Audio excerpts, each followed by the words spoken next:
My name is Brett. I've got a band called Hitman. We're a pretty prominent local blues band. Why don't you leave me alone?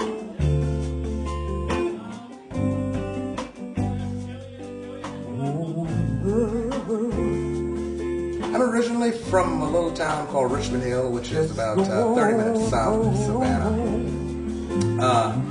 It's one of those spots where at one time everyone knew everyone else, but it's kind of exploded since then.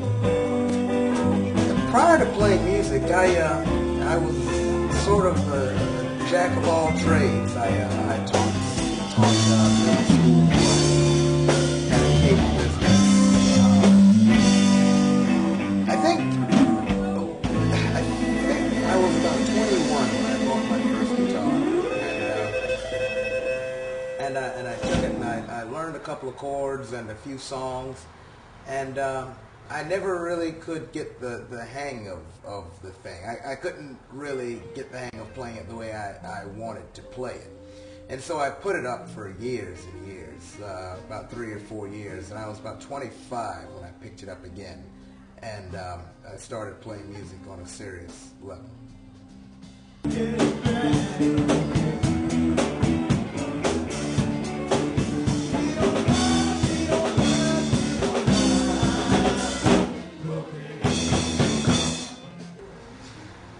I never took any formal vocal or guitar lessons.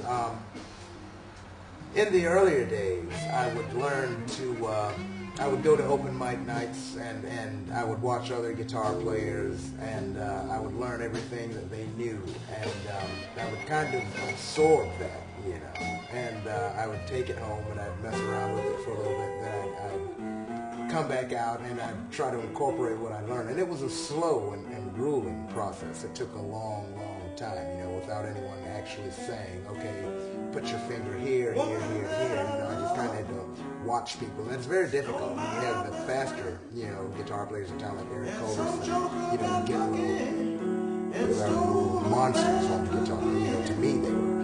And so it was very difficult to do that. But it, you know, I kind of got an ear for it. And so it wasn't long that I learned exactly what to do and when to do it.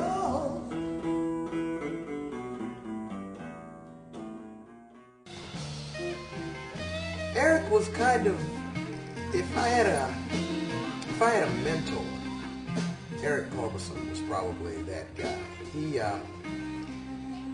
He always had faith in me. You know, he was always the guy to say, you know, hey, you know, you sounded great tonight at open mic, but, you know, when you go home, you know, work out this, and this, you know, or he would say, hey, try this, you know, on stage, you know, and so it wasn't long after that when Eric asked me to be in his band, and of course I was just flattered. I mean, Eric Culberson was probably the blues man in Savannah, you know, and so I was definitely flattered to get such an invitation, and I took it, and it was a lot of work. I've never really been pushed as hard as I have been, you know, since I played with him.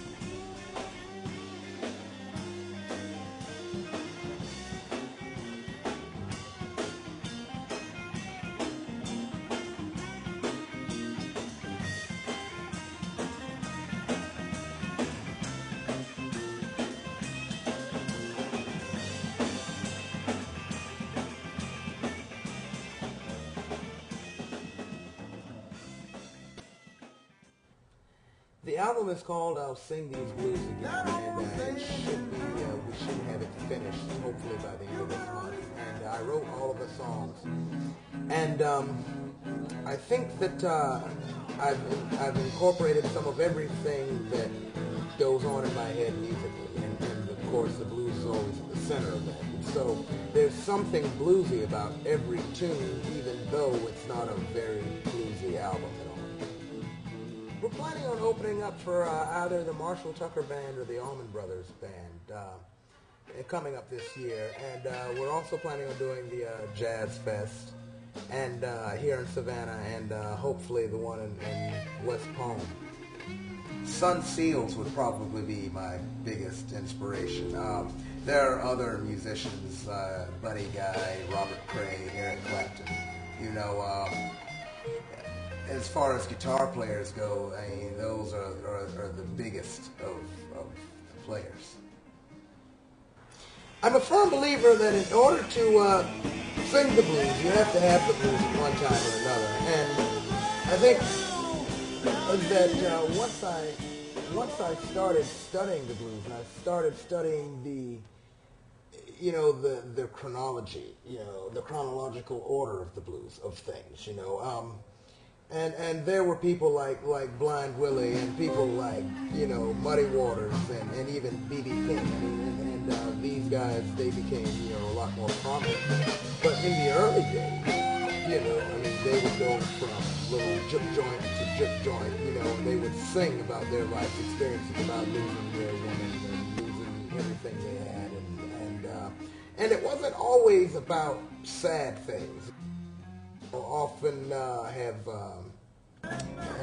music, that you could dance to, music that talks about the lighter side of life, about drinking, about, painting the town, and so the blues doesn't always have to mean that you're depressed or that you're, that you're shooting bad, there's a lot of good sides to it as well.